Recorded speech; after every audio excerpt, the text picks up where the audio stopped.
Nature Mantra BP sugar thyroid reversal nature మంత్రతో సాధ్యం.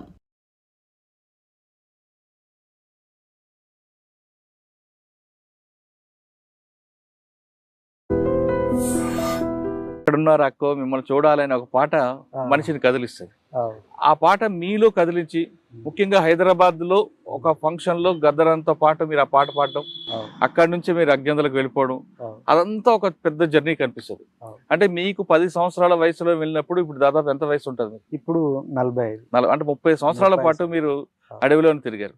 ఆ 30 సంవత్సరాలు జర్నీ చెప్పే ముందు ఆపరేషన్ కర్రీగొట్ల ప్రాంతంలో Maoist party care of address ఉంది. అక్కడికి సెంట్రల్ కమిటీతో పాటు హిడ్మా లాంటి వాళ్ళందరూ ఉన్నారు. వాళ్ళందరికీ రక్షణగా కొన్ని వందల వేల మంది ప్రజలు సపోర్ట్ చేస్తున్నారు, నాయకులు ఉన్నారు అనేది తెలిసింది. దాని తర్వాత ఆపరేషన్ కర్రీగొట్లంది ఇటు తెలంగాణ, అటు మహారాష్ట్ర, ఛత్తీస్గఢ్ పోలీసులు మూకుమ్మడిగా దాడి చేశారు. అసలు ఆపరేషన్ కర్రీగొట్లు ఎప్పుడు స్టార్ట్ అయింది? మీరు ప్రత్యక్ష సాక్షి కాబట్టి ఏం జరిగింది ఉదయం నుంచి రాత్రి వరకు? అక్కడ వాస్తవానికి ఏంటంటే ఇక అదొక పెద్ద ప్రాంతం. అంటే ఇక్కడ ఎంతమంది ఉన్నారు అనేది వాళ్ళకి తెలియదు, వీళ్ళకి తెలియదు. అదొక దాదాపు 60-70 కిలోమీటర్ల ప్రాంతం, గుట్టల ప్రాంతం. మూడు రాష్ట్రాలకు సరిహద్దు. తర్వాత తెలంగాణకు కొంచెం దగ్గర ఉంటుంది. ఇక ఆల్రెడీ ఛత్తీస్గఢ్లో పూర్తిగా ఇంకా కొంత భాగం ఉంటుంది. ఇక అది దాదాపుగా ఏంటంటే అక్కడ వివిధ పనుల రీత్యా జమ అయ్యాను. అంటే అక్కడ స్టడీ వర్క్స్ కావచ్చు, లేకపోతే ప్రచార వర్క్స్ కోసం కావచ్చు, వివిధ పనులు అయితే ఆర్గనైజేషన్ పర్పస్లో కొద్దిమంది. ఎంతమంది జమ అయ్యారు? దాదాపుగా 300-400 మంది. ఎవరున్నారు అప్పుడు సెంట్రల్ కమిటీ? అప్పుడు ఇక దాదాపుగా అక్కడ ఉన్న వాళ్ళందరూ ఉన్నారు. ఏది మిగతా కామ్రేడ్స్ అంతా అప్పుడు వాళ్ళందరూ ఉండే. సెంట్రల్ కమిటీ కామ్రేడ్ ఉన్నారా? ఉన్నారు. ఎవరు పేర్లు? దాదాపు అందరూ దాదాపుగా చంద్రన్న కావచ్చు, ఇప్పుడు వచ్చిన మొన్న చెప్పిండు కదా చంద్రన్న అవ్వచ్చు, బండి ప్రకాష్ అవ్వచ్చు. బండి ప్రకాష్ లేనట్టున్నారు. ఈయన మన దామోదర్ తెలంగాణ కామ్రేడ్స్ కూడా ఉన్నారు, అక్కడే ఉండే. అంటే చాలా రోజులు అవుతుంది ఇప్పటికి, కొన్ని గుర్తులేవు. కానీ మీరు గుర్తులేదని చెప్పనండి చెప్పండి. మావోయిస్టులకి అన్నది గుర్తు లేదని పదానికి అర్థం లేదు. చెప్పనండి చెప్పండి, అడగను. కానీ రైట్. అయితే చాలా మంది ఉండే. అట్లా ఏందనంటే ఇక అప్పుడు దాదాపుగా అంటే ఇప్పుడు కింద కూడా అంటే దక్షిణ బస్తర్కు దగ్గర ప్రాంతం. తర్వాత ఇవన్నీ ప్రాంతం. దక్షిణ బస్తర్ అంటే హిడ్మా కూడా అక్కడే ఉంటారు కదా?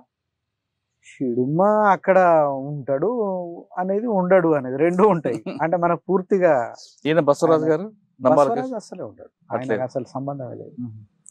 ఇప్పుడు మిగతా వాళ్ళు కూడా ఏంటంటే వచ్చిపోవడం అప్పుడప్పుడు, లేదా అవసరం ఉన్నప్పుడే కలవడం చేయడం అనేది ఉండేది. అసలు ఏం జరిగిందండి ఆ రోజు? ఇప్పుడు మీరందరూ వివిధ కారణాలతో సమావేశం అయ్యారు. సమావేశం కూడా కాదు, వివిధ ప్యాకెట్లు. అంటే ఇప్పుడు ఒక 10 కిలోమీటర్ల పరిధిలో ఒక బ్యాచ్, ఇంకొక 5 కిలోమీటర్ల దూరంలో ఇంకా కొంతమంది, అట్లా ఉండేది. అందరు ఒకే దగ్గర కూడా లేరు. అయితే మొత్తం సెంట్రల్ గవర్నమెంట్ అంటే బీజేపీ గవర్నమెంట్, తర్వాత ఒక అంటే విప్లవోద్యమం మీద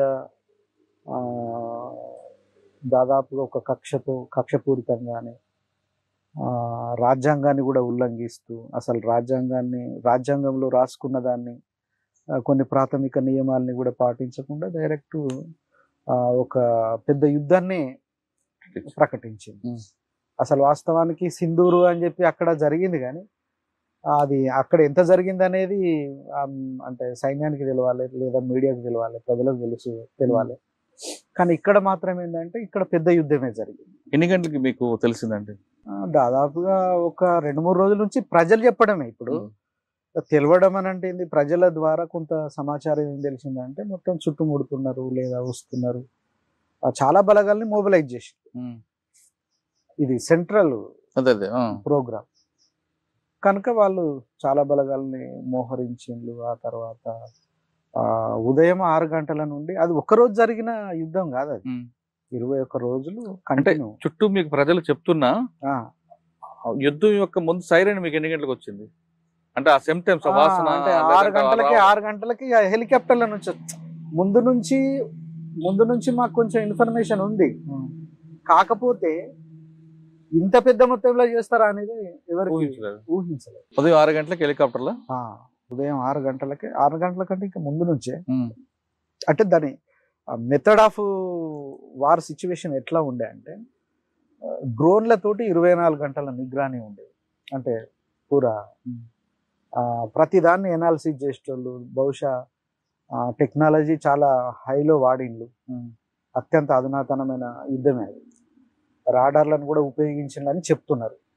మేము అది రాడార్లను ఉపయోగించిందని ప్రత్యక్షంగా ఇట్లా కళ్ళతో చూసింది కాదు, కానీ చెప్తున్నారు జనాలు. తర్వాత రేడియోలో కూడా ప్రకటించింది, మానిటరింగ్ చేస్తున్నాం, ప్రతి కదలికని మానిటరింగ్ చేస్తున్నాం అని. తర్వాత శాటిలైట్ల నుంచి కూడా మేము చూస్తున్నామని డైరెక్టే ప్రకటించింది. శాటిలైట్ల ద్వారా లైవ్ ఇమేజింగ్ సిస్టమ్ ఉంది, ఇవన్నీ చేస్తున్నామని వాళ్ళు ఆల్రెడీ ప్రకటించిండ్రు. పేపర్లలో, హిందీ పేపర్లలో రాసిండ్రు. అవును, అవన్నీ అంటే వార్తలలో వినడం, తర్వాత ఇవన్నీ చూడడం మూలంగా మాకు అర్థమైంది అంటే పెద్ద మొత్తంలో జరుగుతుంది. అర్థమై మీరేం చేశారు? మీరు దాన్ని అంటే ఫస్ట్ నెంబర్ 1 అక్కడ సింటమ్ అంటే యుద్ధ రూపం అంటాం కదా, యుద్ధంలో వాడిన అత్యాధునిక పరికరాలు కావచ్చు, యుద్ధానికి సంబంధించిన ఆ మొత్తం ప్లానింగ్ ఏందని అంటే ఆ కర్రెగుట్టను మొత్తం ఎన్సర్కిల్మెంట్ చేసిండ్రు, నెంబర్ 1. నెంబర్ 2 ఏంటంటే ఇవి రెగ్యులర్గా అంటే డ్రోన్లు రెగ్యులర్గా యూజ్ చేసిండ్రు. డ్రోన్లలో మళ్ళీ అత్యంత అధునాతనమైన ఇజ్రాయలీ టెక్నాలజీ ఉపయోగించిన అవి ఉన్నాయి అన్నట్టు. ఏమంటారు, ఇది థర్మల్ ఇమేజింగ్ సిస్టమ్, అవి యూజ్ చేసుకున్నారు. ఇట్లా ఒకటి కాదు, ఇక చాలానే వాళ్ళు అదంతా చేసిండ్రు. తర్వాత ఇంకొకటి ఏంటంటే ఉదయం తెల్లారుతా అంటేనే 6 గంటలకు అప్పుడు ఈ హెలికాప్టర్లతోటి దాడి మొదలైంది. హెలికాప్టర్లను కూడా రంగంలోకి దించిండ్రు. ఫైరింగ్ ఎన్ని గంటలకు స్టార్ట్ అయింది? 6 గంటలకు. 6 గంటలకు ఇంకా ముందే అసలు తెల్లారుతా అంటేనే కొంచెం వెళ్తురు ఉన్నప్పుడు అప్పుడు స్టార్ట్ చేసింది. అంటే ఫైరింగ్ లో కూడా 2 రకాలు ఉంటాయి. మీరు ఓపెన్ చేస్తే వాళ్ళు ఫైర్ చేయడమా, లేదా బంపింగ్ డైరెక్ట్ గా బంచింగ్ ఫైర్ అంటే? అసలు ఫైరింగ్ అనేది ఇక్కడ నుంచి గ్రౌండ్ నుంచి ఫైరింగ్ అనేది లేనే లేదు. ఎక్కడ ఇప్పుడు ఒక క్యాంప్ బచ్ ఫైర్ అంటారు కదా, ఆ టైప్ అట్లా కూడా లేదండి. ఇప్పుడు మనం ఇక్కడ ఉన్నాం, డైరెక్ట్ హెలికాప్టర్ వచ్చి ఇక్కడ కథం అంటే డ్రోన్ పంపించింది అనుకో, డ్రోన్ వస్తుంది, చూస్తుంది, కథం, వెంటనే ఫైరింగ్స్ స్టార్ట్ అవుతాయి అంతే. ఇప్పుడు ఒక 60 కిలోమీటర్ల ప్రాంతాన్ని వాళ్ళు కవర్ చేసిండ్రు. హెలికాప్టర్ల ఇక్కడ నుంచి మొదలుపెట్టి అక్కడ వరకు కొట్టుకుంటా పోవడమే. మీరు పబ్జి గేమ్ ఆడినట్టుగానే ఉండేది.